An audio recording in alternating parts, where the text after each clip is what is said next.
bonjour, alors moi je m'appelle Pascaline, j'ai 34 ans, j'ai 4 enfants, j'habite actuellement à l'étranger avec toute ma petite famille et je suis rédactrice web, créatrice de contenu pour les réseaux sociaux, consultante en entreprise en stratégie de contenu et community manager. Je suis donc à la base infirmière. Après mon baccalauréat et une année de test à la fac, j'ai donc passé mon concours et fait mes études d'infirmière en région parisienne. À la suite de quoi, j'ai exercé dans des services d'urgence, urgence réa, psychiatrie et en salle de réveil, et ce pendant plusieurs années avant d'avoir ma deuxième enfant et de prendre un congé parental plus long. J'ai commencé à écrire pour mon blog personnel. De fil en aiguille, j'ai commencé à rencontrer un petit peu des gens. On a encore eu un déménagement. Je me rendais bien compte qu'en fait, c'était la rédaction, un travail qui me permettait vraiment de faire ça depuis la maison tout en gérant les enfants, le quotidien. Arrivée en région parisienne, à nouveau, j'ai recherché un travail en tant qu'infirmière. À nouveau, c'était compliqué. Là, pour le coup, on avait 4 enfants. Et j'ai postulé une annonce d'un webzine qui cherchait des rédactrices. Et j'ai été embauchée et j'ai commencé à rédiger comme ça, sans pour autant vraiment penser en faire un métier. Et un jour, j'ai eu un rendez-vous un peu décisif avec une personne qui aidait à la reconversion et qui m'a, en regardant mon CV, dit que en fait, bah oui, la rédaction, c'était un travail. En fait, je pouvais tout à fait, pourquoi pas, devenir rédactrice et développer cette branche-là. Donc c'est avec le soutien de cette dame que je me suis inscrite, Pôle emploi, le financement des formations, etc. Et que je me suis reconvertie. Mais c'était vraiment dans le but d'avoir une vie professionnelle épanouie tout en pouvant rester à la maison et m'occuper des enfants, qui me prenaient quand même pas mal de temps.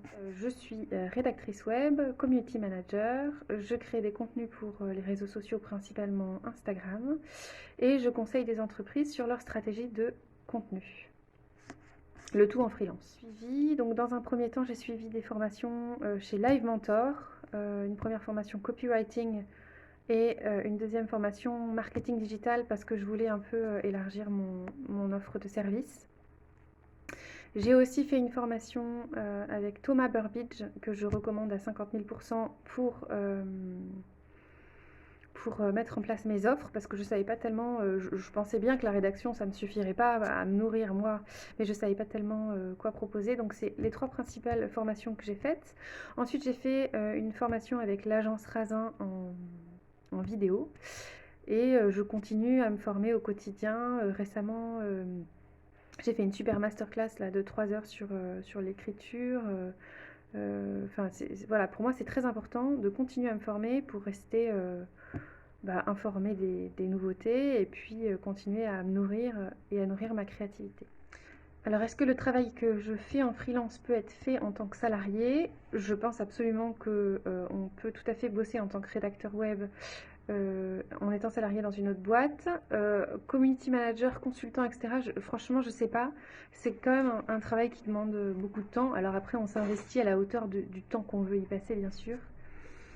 Mais ça, pour le coup, je pourrais pas dire. Et surtout, ça doit dépendre aussi des conventions qu'on peut avoir avec un employeur en tant que salarié. Les avantages de mon métier actuel, indéniablement, c'est le travail qu'il me fallait pour pouvoir continuer à travailler, me nourrir personnellement, satisfaire ma grande curiosité, tout en étant vraiment très présente. Alors là, pour le coup, en plus, on est à l'étranger, donc le changement a été vraiment radical. J'ai les enfants à l'école, à la maison, donc ça me demande vraiment une présence constante. Donc c'est pour moi le travail absolument idéal, sans aucun doute. Je choisis le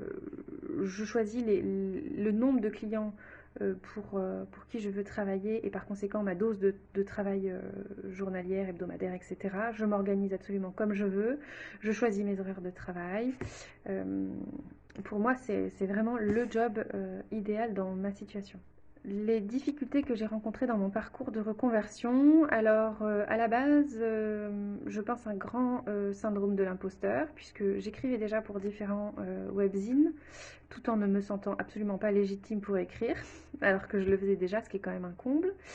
Donc j'ai été mon propre frein, en fait, au début, je pense.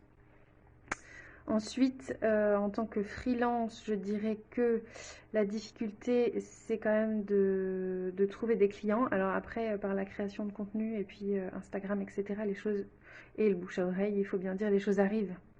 Mais c'est quand même un stress qu'on peut avoir en tant que freelance. Sinon, de difficultés, ma foi, j'ai eu assez de chance, j'en ai pas eu tellement. Une journée type de boulot, eh bien ça va, ça va vous étonner. Donc comme je vous disais, j'ai les enfants à l'école à la maison. Donc de 8h30 à 15h, la totalité de mon énergie est tournée vers les enfants et vers l'école. À partir de 15h, j'ai une jeune fille qui prend le relais, et ce jusqu'à 17h. Donc de 15 à 17, ça va vous paraître ridicule, mais en 2 heures, j'arrive à être méga efficace. Ensuite, je vous cache pas, mais ça c'est un choix que j'ai fait, que souvent je m'y remets le soir et tous les week-ends, je pense que je travaille à peu près 2 heures par jour. Mais encore une fois, c'est un choix que j'ai fait moi, parce que c'est comme ça que c'est le plus compatible avec ma vie de famille en fait. J'ai un cadre de travail qui est très contraint, du fait de l'école à la maison, du fait d'avoir mes enfants sans arrêt. Donc pour l'instant, mes projets professionnels, à part développer ma présence sur les réseaux sociaux et notamment Instagram, j'en ai pas tellement. J'ai des clients qui sont très fidèles et des entreprises pour qui je travaille qui sont très fidèles et que je garde. Mais je ne peux pas non plus me permettre, avec le temps dont je dispose, d'avoir euh, bah, trop de clients à la fois en fait, parce que techniquement j'ai pas le temps. Donc on va dire que pour l'instant j'ai trouvé l'équilibre.